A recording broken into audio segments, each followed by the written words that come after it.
Primer libro de Crónicas, capítulo 12, y vamos a leer versículos 1 y 2.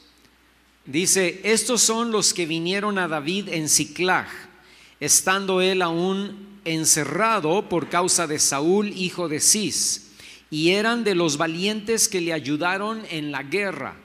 Estaban armados de arcos, usaban de ambas manos para tirar piedras con honda y saetas con arco. De los hermanos de Saúl, de Benjamín. Y luego comienza a decir los nombres de estos soldados. No los vamos a leer ahorita, ¿verdad? Pero el capítulo 12 habla acerca de un resumen de cómo los ejércitos de cada tribu del pueblo de Israel se fueron uniendo y añadiendo a David para ponerse debajo de sus órdenes.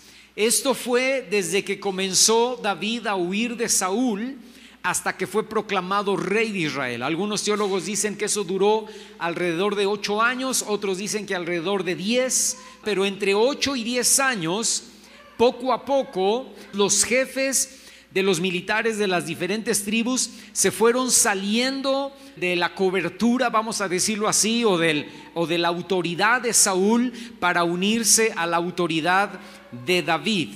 Desde ese tiempo, ¿verdad? Desde los inicios hasta el final, cuando a David lo proclaman rey de Israel. Y la Biblia habla mucho acerca de milicia y de guerra, y cuando tú leas cosas en el Antiguo Testamento sobre guerra, sobre milicia, o aún en el Nuevo Testamento, ¿verdad? Tú puedes entender que está hablando también de milicia y de guerra espiritual. Entonces necesitamos poner atención cuando encontramos este tipo de pasajes, porque este tipo de pasajes dan mucha ilustración, nos iluminan mucho para saber cómo debemos nosotros pelear, cómo debemos nosotros hacer guerra espiritual en la oración. ¿Por qué? Porque tenemos 3 enemigos principales nosotros como cristianos. Número 1, fíjate, y ese es el principal, el primero somos nosotros mismos. Nosotros mismos somos nuestros propios enemigos. Nuestra carne se rebela en contra de la voluntad de Dios y debemos hacer guerra, debemos pelear en contra de nosotros mismos, de nuestro orgullo, de nuestra envidia, de nuestro egoísmo, etcétera, etcétera. Número 1. Número 2, el mundo también es nuestro enemigo. Y número 3, el diablo o Satanás, ¿verdad? Tenemos esos 3 enemigos. La gente le gusta mucho culpar número 1 al diablo, pero escúchame, el diablo es número 3. Número 1 somos nosotros mismos, nuestros propios pensamientos, nuestra propia alma, nuestros propios sentimientos y emociones. Entonces necesitamos aprender de la guerra espiritual para pelear en contra de esto. Ok, ahora el pasaje, capítulo 12, no lo leas ahorita, pero puedes llegar a tu casa y leerlo, es muy, muy interesante. Yo decía, wow, aquí puedo sacar hasta 4 predicaciones, ¿verdad? Puedo llevarme un hilo de 4 predicaciones. No lo voy a hacer, solamente les voy a predicar de este capítulo una sola vez y no voy a tocar todo el capítulo, solamente voy a tocar algunos ejércitos. ¿Está bien? Habla de los diferentes ejércitos y yo solamente te voy a hablar esta mañana, te voy a hablar de dos características que yo relaciono con nuestros tiempos de oración. ¿Ok?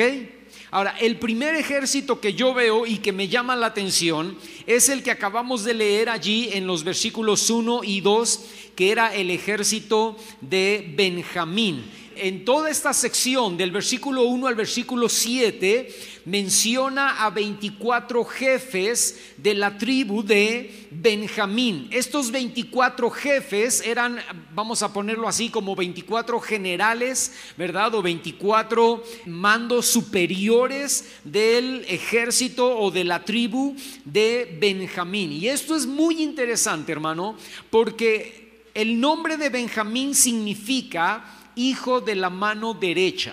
Hace algunos domingos atrás, no sé cuántos realmente, yo te prediqué, a lo mejor ya es más de un año, no lo sé, pero yo te prediqué acerca del nombre de Benjamín. Fuimos a Génesis y hablamos allí de que cuando él estaba naciendo, no sé si recuerdas, ¿verdad? Su mamá Raquel estaba muriendo, y entonces cuando Benjamín estaba naciendo, Raquel le llamó Benoni. Y Benoni significa hijo de mi tristeza o hijo de la tristeza. Y Jacob le cambia el nombre y le pone hijo de la diestra o hijo de la mano derecha. Y yo te comenté aquella vez que te hablé acerca de esto, que el enemigo intenta ponernos nombres como ese, ¿verdad? Te llama hijo de la tristeza, hijo sin esperanza, hijo sin fruto, hijo sin futuro. Pero Dios nos cambia el nombre cuando venimos delante de Él, ¿verdad que sí, hermano? Y Dios nos pone hijo de la mano derecha, hijo de autoridad, hijo amado. Dios nos cambia el nombre, no somos hijos de tristeza, no somos hijos sin esperanza, no somos hijos sin futuro, somos hijos con autoridad, con la autoridad que Dios nos da ahora en Cristo Jesús. Ahora, estos hombres, estos 24 jefes o 24 generales de la tribu de Benjamín, dice allí, fíjate, lee conmigo otra vez el versículo 1 y 2, dice: son los que vinieron a David en Siclag, estando él aún encerrado por causa de Saúl, hijo de Cis, y eran de los valientes que le ayudaron en guerra. Y ahora comienza a dar las características de estos 24. Puedes leer que eran 24 del versículo 3 al versículo 7, pero en el versículo 2 dice: estos 24 estaban armados de arcos y usaban ambas manos para tirar piedras con honda y saetas con arco. Escucha, hermano, fíjate, me llaman dos cosas la atención aquí. Número uno, dice que estaban armados con arcos. El Salmo capítulo 18 verso 34 dice que Dios adiestra nuestras manos para la batalla, y dice que Dios nos da autoridad, nos da poder para entesar con nuestros brazos el arco de bronce. Ahora, ¿por qué dice eso? Porque no cualquiera puede lanzar flechas con un arco. No sé cuántos han agarrado un arco profesional y han tratado de lanzar una flecha con ese arco. A ver, ¿cuántos lo han hecho ver alguna vez? Yo una vez allá en Estados Unidos alguien me llevó a un lugar donde se hacía ejercicio, y no sé por qué había una área en donde había un tiro con arco. Y yo dije, a mí siempre me ha gustado esto, ¿verdad? Y entonces agarré un arco, había arcos ahí profesionales, con flechas profesionales y tiros al blanco, y a mí se me hizo fácil tomar el arco, ¿verdad? Y agarrar la cuerda o el lazo, ¿no? Para jalar y... Hermano, escúchame. Y sobre todo con estos bracitos, ¿verdad? Y yo estaba ahí tratando de... Y no podía, o ponía la flecha o jalaba la cuerda, ¿no? Hasta que me di por vencido y dije, esto no se puede. Tú los ves en las Olimpiadas fácilmente, ¿verdad? Las muchachas, los muchachos que están en las Olimpiadas jalan ponen la flecha, ¿verdad? Y jalan, pero escúchame, se necesita fuerza. Y luego, además de fuerza, se necesita que lo mantengas firme. Tienes que mantener firme tu brazo, ¿verdad? Y el brazo que estás jalando la flecha, tienes que mantenerlo firme para darle dirección. Porque si tú no lo mantienes firme, la flecha va a salir para otro lado totalmente distinto. Y si no hay fuerza, la flecha se va a disparar y va a caer ahí a 2 metros de ti, ¿no?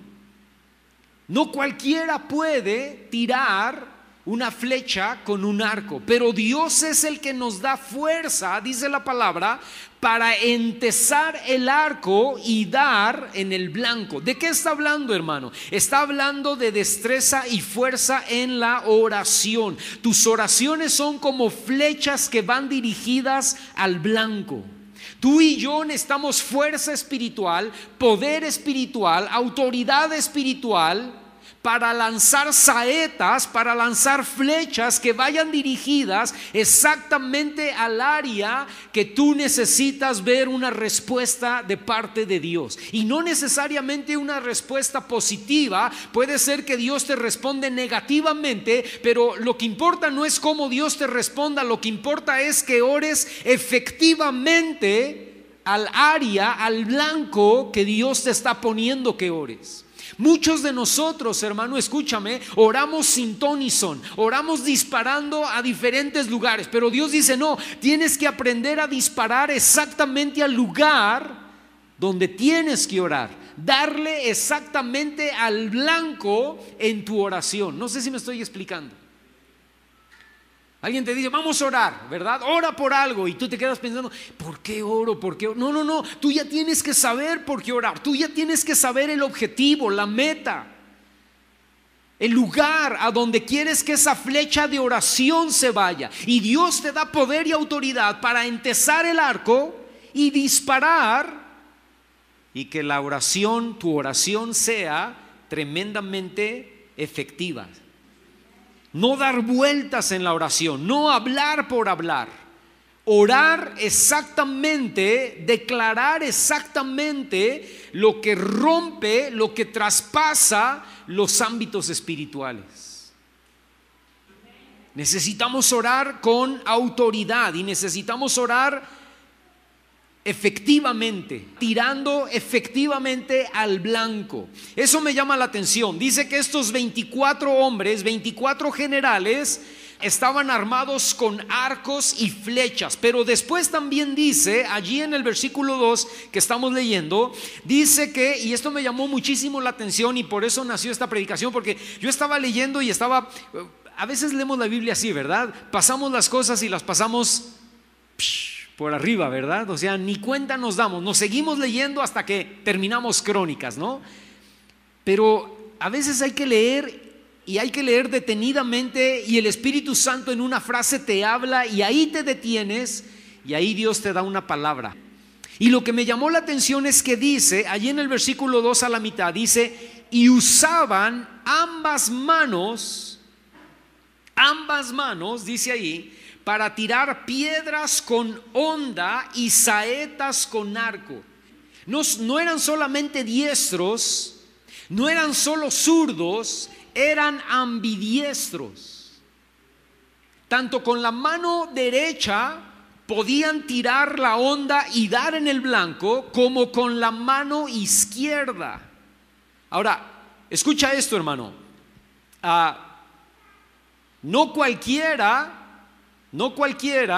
tira piedras con las dos manos. No cualquiera es ambidiestro. ¿Cuántos? A ver, yo quiero que tú le respondas. ¿Cuántos zurdos conoces? ¿Cuántos escriben con la mano izquierda conoces? Bueno, ahí hay una, ¿verdad? La esposa de Isaí, Erika, es zurda, ¿no? Aquí hay otra zurda, ¿ok? ¿Alguien más? ¿Tus hijos los dos son zurdos? ¡Wow! Mira, aquí tenemos 4. De los no sé cuántos somos aquí, ¿verdad? Ahorita 4 son zurdos. Ahora, pero yo te pregunto, ¿pero cuántos ambidiestros conoces? O sea, ¿cuántos que pueden manejar, que pueden escribir perfectamente bien con la derecha, pero pueden escribir perfectamente bien con la izquierda? ¿Usted? No me diga, ¿de veras? Usted necesita aprender a tocar batería porque sería buenísima para tocar batería. Imagínate un ambidiestro para tocar batería. ¿No le interesa aprender batería? ¿No? Escúchame, es raro. De todos los que estamos aquí, una persona puede ser derecha e izquierda. ¿También usted, hermana Barak? Bueno, ya están echando a perder mi predicación. O sea, al rato van a salir que todos, ¿no? No, 2 personas. Bueno, pero 2 dentro de toda esta multitud de los 1000 que estamos aquí, ¿no? Mireya tiene un primo que con la mano izquierda aventaba la piedra al aire y con la derecha ya tenía otra piedra y se la aventaba y le atinaba. Y luego, todavía para colmo, él me dice, y estoy practicando al revés. ¿Por qué te estoy hablando de esto, hermano? Porque estos 24 soldados, estos 24 generales, habían aprendido, porque yo no creo que los 24 fueran ambidiestros de nacimiento. A lo mejor uno de ellos era ambidiestro, a lo mejor 2 de ellos, como es el caso de este lugar, ¿verdad? 2 de ellos ambidiestros, pero los otros 22 tuvieron que esforzarse, escúchame, tuvieron que trabajar para lograr los 24 ser ambidiestros, los 24 manejar la honda y manejar el arco con la mano derecha o con la mano izquierda. ¿De qué habla eso, hermano? Eso habla, fíjate, varias cosas. Número uno, eso habla de disciplina.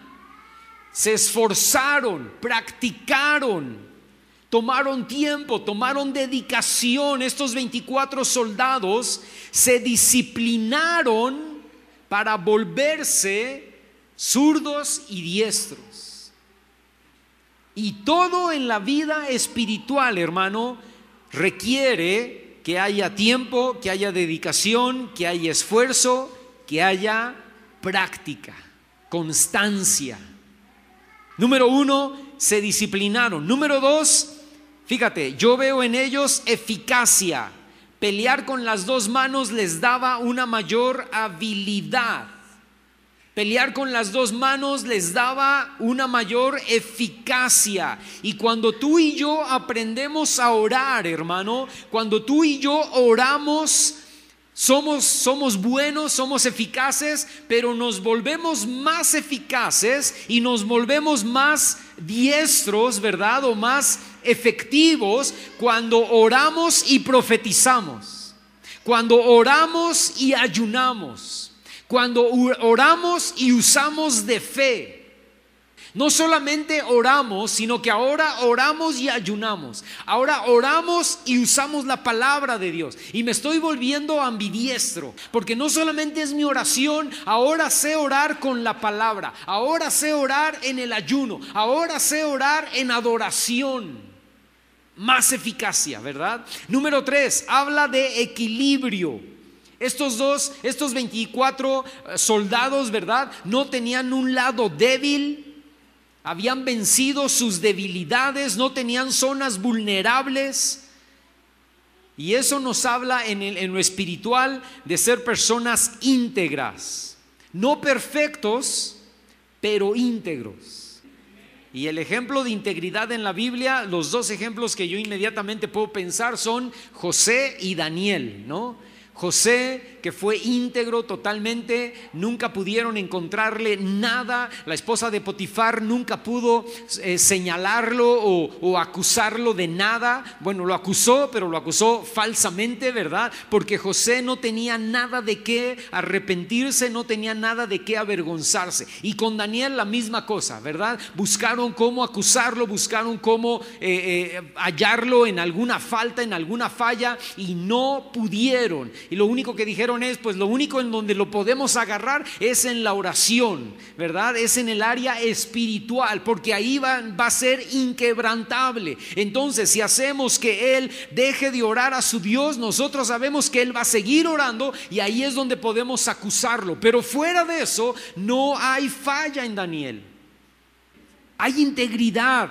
Hay equilibrio, ¿verdad? Estos hombres eran íntegros, estos hombres no tenían vulnerabilidad, estos hombres habían vencido sus debilidades, hablando en el área de la guerra o hablando en el área militar, ¿verdad? Y tú y yo necesitamos ser así. Tú y yo necesitamos vencer nuestras debilidades, necesitamos vencer nuestras zonas vulnerables, necesitamos rendirlas delante de la presencia de Dios y decirle: Señor, esto en donde fallo una y otra vez, o en donde todavía no soy fuerte, o en donde todavía no he encontrado la santidad o la dirección de tu presencia, yo quiero empezar a trabajar en eso y quiero empezar a ser fuerte en el nombre de Jesús. ¿Cuántos dicen amén? Ahora, y la cuarta cosa que yo veo aquí en esto de manejar las dos manos, ¿verdad? Es el doble poder. Estos hombres tenían un doble poder. Eran como superhéroes, ¿verdad? Con doble poder. ¿Por qué con doble poder? Porque las dos manos les daba doble poder. Si serían con la mano derecha, les quedaba la mano izquierda, ¿verdad? Si la mano derecha la tenían ocupada, ellos podían manejar la onda con la mano izquierda. Ellos tenían doble poder. Y tú y yo necesitamos buscar un doble poder. Necesitamos buscar una doble unción.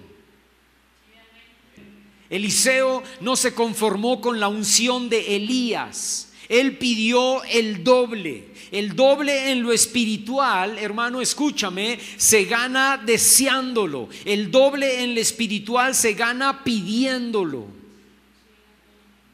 Necesitas desear, necesitas pedir: Señor, dame una doble porción de tu presencia, dame una doble porción de unción, dame una doble porción de poder y de autoridad. Lo tienes que desear y lo tienes que pedir. Porque después Jesús dice en el Nuevo Testamento: si ustedes que son padres malos saben dar cosas buenas a sus hijos, si su hijo les pide un pan, no le dan una piedra; si les pide un huevo, no le dan una serpiente. Si ustedes saben dar cosas buenas a sus hijos siendo padres malos, ¿cuánto más, dice Jesús, mi Padre Celestial dará, escucha, el Espíritu Santo a los que se lo pidan? Y tú y yo, hermano, necesitamos ser hombres y mujeres espirituales con doble poder y con doble autoridad. Señor, yo no quiero unción, yo quiero una doble unción. Yo no quiero poder, yo quiero un doble poder, una doble autoridad. Que yo pueda hacer guerra en los lugares celestiales, ¿verdad? Que yo pueda hacer guerra efectiva con doble poder y con doble unción. Que pueda manejar, hablando simbólicamente, ¿verdad?, la mano derecha y la mano izquierda en contra de mis enemigos, en contra de lo espiritual que se está levantando en contra de mi casa. Amén. Fíjate, muy interesante, de ser hijos de la tristeza, porque acuérdate que estos 24 venían de Benjamín. Benjamín significa, o su madre le había puesto a Benjamín hijo de la tristeza. Su padre le cambió el nombre a hijos de la diestra. Estos hombres eran de la tribu de Benjamín, de hijos de la diestra. Pero no solamente fueron hijos de la diestra, pasaron a ser ambidiestros. Pasaron a ser guerreros poderosos. Porque nuestro pasado, hermanos, solo es la plataforma para convertirnos en instrumentos útiles en las manos del Señor. Estábamos destinados a ser hijos de la tristeza, y ahora no solamente somos hijos de la diestra, ahora podemos llegar a ser ambidiestros y usar la derecha y usar la izquierda, y pelear y atacar y ser disciplinados y tener doble poder, equilibrio, eficacia en el nombre de Jesús. Amén. Y el segundo ejército que me llama la atención, ahí mismo en Primera de Crónicas capítulo 12, ve conmigo al versículo 32. Yo te recomiendo que llegues a tu casa, leas todo el capítulo 12 y subrayes y leas detenidamente lo que Dios quiera hablarte allí a ti, ¿verdad? Porque es muy interesante todo el capítulo. Pero allí en el versículo 32 dice algo que me volvió a saltar, ¿verdad? Dice: de los hijos de Isaacar, escucha, de los hijos de Isaacar, 200 principales, entendidos en los tiempos y que sabían lo que Israel debía hacer, cuyo dicho seguían todos sus hermanos. ¿Cuál era el poder de este ejército, del ejército de la tribu de Isaacar? Fíjate, habla de 200 jefes principales que tenían solamente una característica. No dice que sabían pelear con la espada, no dice que sabían pelear con el arco, no dice que eran ambidiestros, no dice que sabían usar la honda, no dice que sabían usar bien el escudo.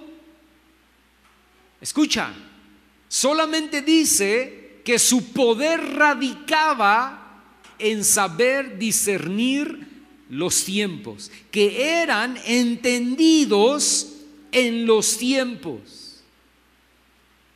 Y tú dices: ¿y eso como para qué les servía en la guerra? Sería más efectivo que supieran pelear con la espada, sería más efectivo que supieran usar el escudo, sería más efectivo que supieran usar la honda, como los que acabamos de hablar, ambidiestros. Saber los tiempos, conocer los tiempos, ser entendidos en los tiempos. ¿De qué les servía como militares? Escucha, te voy a leer el mismo pasaje en dos versiones distintas. Fíjate, ahí Primera de Crónicas 12:32. En la Biblia de las Américas dice: de los hijos de Isaacar, expertos en discernir los tiempos, con conocimiento de lo que Israel debía hacer.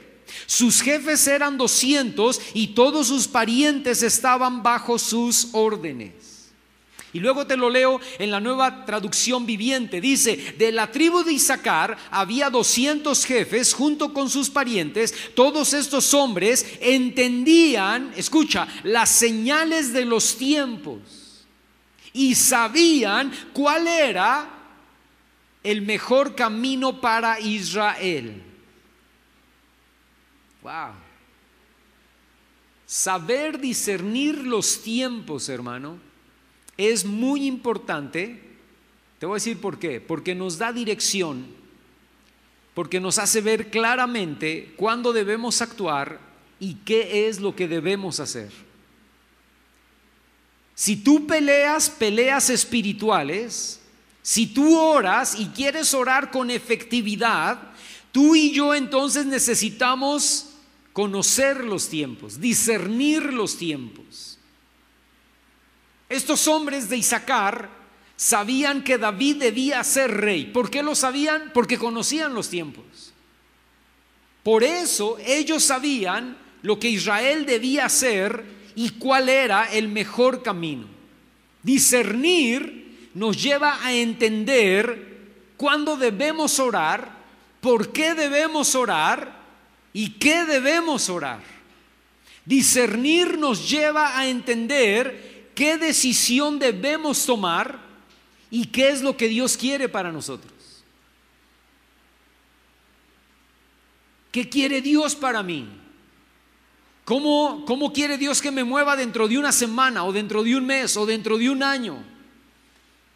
¿Por dónde Dios me quiere dirigir? Estos hombres sabían cuándo salir a la guerra porque tenían discernimiento.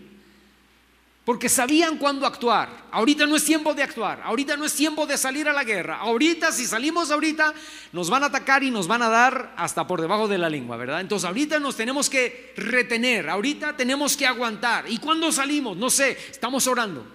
Estamos buscando a Dios y estamos discerniendo el tiempo de Dios para salir. Y al día siguiente, a los 2 días, a la semana siguiente decía: ahora es tiempo de atacar. Ahora Dios está abriendo las puertas. Ahora Dios está dando luces verdes. Y sabían cuándo había luces amarillas y sabían cuándo había luces rojas. No saber discernir los tiempos, hermano, escúchame, nos lleva a correr en la luz roja y nos lleva a detenernos en la luz verde. Y la regamos completamente. Porque no era el tiempo de correr. Era el tiempo de pararte, era el tiempo de frenar, era el tiempo de no decir nada, era el tiempo de orar, era el tiempo de mantenerte en ayuno. Y luego cuando tenías que salir y dar todo lo que tenías, te frenaste. Discernir es importante, entender los tiempos en la guerra espiritual es importante, es necesario. Te quiero dar un ejemplo, ve conmigo, Segunda de Reyes, por favor. Y cuando yo estaba estudiando esto en Crónicas, se me vino este ejemplo y dije: sí, cierto, ¿verdad? Nunca lo había visto de esta manera. Segunda de Reyes, capítulo 13, ve conmigo ahí. Vamos a leer una sección larga, pero no te preocupes, yo quiero que entiendas lo que está pasando aquí, ¿ok? Segunda de Reyes, capítulo 13. Cuando estés ahí dices amén, ya, gloria a Dios, sí. ¿Están ahí todos? Muy bien, versículo 14. Fíjate lo que dice. Dice: estaba Eliseo enfermo de la enfermedad de que murió, y descendió a él Joás, rey de Israel, y llorando delante de él dijo: Padre mío, carro de Israel y su gente de a caballo. Y dice entonces verso 15: y le dijo Eliseo: toma un arco y unas saetas. Y tomó él entonces un arco y unas saetas, y luego dijo Eliseo al rey de Israel: pon tu mano sobre el arco. Y puso él su mano sobre el arco, y entonces puso Eliseo sus manos sobre las manos del rey, y dijo: abre la ventana que da al oriente. Y cuando él abrió, dijo Eliseo: tira. Y tirando él la flecha, ¿verdad? Dijo Eliseo: saeta de salvación de Jehová y saeta de salvación contra Siria, porque herirás a los sirios en Afec hasta consumirlos. Y entonces, después de ese evento, dice ahí versículo 18, y le volvió a decir: toma las saetas. Y luego que el rey de Israel las hubo tomado, le dijo: golpea la tierra. Y él la golpeó, el rey la golpeó 3 veces y se detuvo. Entonces el varón de Dios, enojado contra él, le dijo: al dar 5 o 6 golpes hubieras derrotado a Siria hasta no quedar ninguno, pero ahora solo la vas a derrotar 3 veces. Voltéame a ver tantito. Tú dices: hermano, ¿y esta historia qué tiene que ver con lo que estábamos hablando, verdad? Ahorita te voy a explicar. Joás llega totalmente angustiado por el ejército de Siria, porque el ejército de Siria les estaba haciendo la vida imposible al reino del norte o al reino de Israel, y por eso busca a Eliseo y llega llorando como un niño, ¿verdad? Diciéndole: Padre mío, ¿verdad? Ayúdame contra los sirios. Y entonces Eliseo, que está enfermo, se levanta, me imagino yo, con trabajos de su cama. Está anciano ya Eliseo, y entonces lo lleva hacia la ventana, toma el arco y le dice: dispara una flecha. Y él pone sus manos sobre las manos del rey, y él dispara la flecha, y entonces el profeta profetiza y dice: saeta de salvación de Jehová, saeta de salvación contra Siria. Pero luego este profeta le dice: ahora vas a pegar, vas a tomar las flechas y vas a pegar en el piso con ellas. Yo te pregunto esta mañana, imagínate que no conoces la historia, ¿cuántos golpes hubieras dado? Tú dices: no, hermano, yo hubiera dado 5 o 6. No, porque ya conoces la historia. Pero no conoces la historia. Y entonces te pongo las flechas en tu mano y te digo: ahora golpea el piso. Escúchame, yo, conociéndome a mí mismo, yo hubiera dado un golpe nada más, ¿verdad? La mayoría de nosotros hubiéramos hecho eso. O 2, ¿verdad? O como le hizo este hombre, 3. Y Eliseo se enoja. Eliseo se enoja y le dice: no, hombre, no. Si hubieras dado 5 o si hubieras dado 6 golpes, hubieras aniquilado al ejército de Siria. Pero por como, escucha, aquí viene la clave, por como no tuviste discernimiento, porque no conoces los tiempos, porque no eres entendido en la dirección de Dios y solamente diste 3 golpes, ahora solamente vas a derrotar a los sirios 3 veces. Pero yo te pregunto, ¿pero quién se hubiera imaginado? ¿Quién se hubiera imaginado que 5 o 6 golpes hubieran derrotado, aniquilado a los sirios? Escúchame, por eso es precisamente que necesitamos tú y yo tener discernimiento y ser entendidos en los tiempos y en el propósito que Dios quiere para nosotros. Jesús supo discernir los tiempos, a diferencia de Joás, que no supo discernir la oportunidad que Dios le estaba dando, ¿verdad? Por eso Eliseo se enoja con él. Pero Jesús no, Jesús supo discernir el tiempo. Jesús sabe y dice: ahora es tiempo de que yo suba a Jerusalén. Ahora es tiempo de que yo sea crucificado. Ahora es tiempo de que yo muera en Jerusalén y resucite al tercer día. Porque si alguien conocía los tiempos, si alguien era entendido en los tiempos, hermano, era el Señor. Si nos falta discernimiento, no sabemos actuar a tiempo, se nos pasan las oportunidades, no sabemos qué hacer en el momento adecuado o en el momento correcto, no sabemos cómo orar, por qué orar o cuándo orar. Y Jesús sabía exactamente el momento de actuar y el momento de empezar a caminar y hacer las cosas en el Señor. Le dicen: Señor, ahí está tu amigo Lázaro que está enfermo, ¿verdad? Está grave, velo a visitar. Y Jesús no dice: bueno, rápido, va. No, él conocía los tiempos. Y él dice: todavía no es tiempo, necesito que esté bien muerto. No, pues si la idea se trata de eso, de que no se muera, de que lo sanes. No, yo quiero que se muera. Y necesito ir cuando huela feo. Necesito ir cuando apeste. Necesito ir cuando no haya duda de que cuando yo le diga sal fuera, me digan que solamente se había desmayado o que solamente le había dado un desvanecimiento, ¿no? Necesito que la gente que esté allí entienda, sepa, comprenda que el hombre se levantó literalmente de los muertos. ¿Te das cuenta, hermano, que Dios, ayer se los decía en la clase de panorama bíblico del Antiguo Testamento que estamos viendo los sábados, se dan cuenta que Dios no tiene prisa para nada? Dios no es impaciente como yo. Dios no tiene prisa. Con Abraham se toma todo su tiempo, 100 años para tener un hijo. Wow, eso es paciencia, ¿verdad? Con José se toma desde los 18 años que José es entregado como esclavo hasta los 30 años que lo sacan delante de la presencia de Faraón y revela el sueño. Todo ese tiempo se toma Dios para tratar con la vida de José. Se toma 400 años del pueblo de Israel en Egipto como esclavo para preparar el juicio para la tierra de Canaán.